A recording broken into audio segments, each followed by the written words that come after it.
से आवाज कर रहा हूँ, समाप्त फरमाइएगा। शायर लिखते हैं, दर मौला पे मैंने सर को झुका रखा है,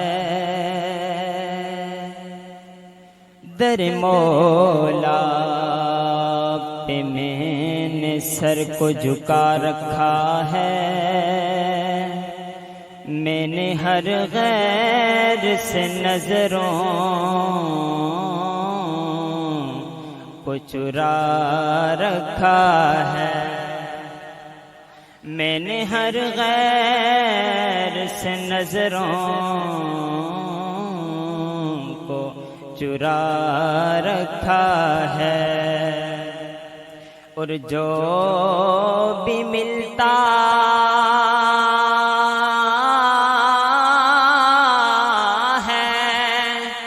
दर मौला से ही मिलता है।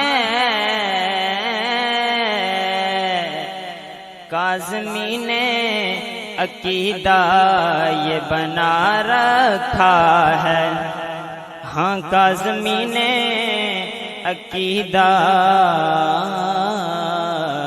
ये बना रखा है।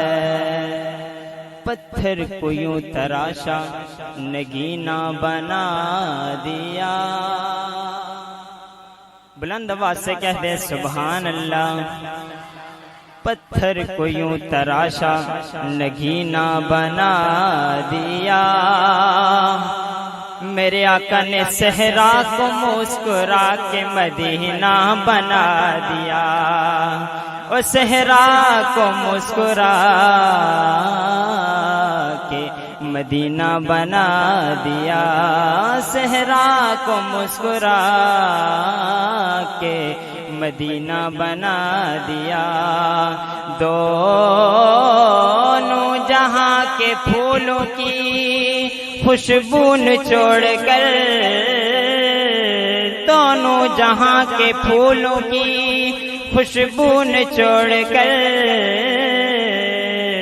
रब ने मेरे नबी का पसीना बना दिया।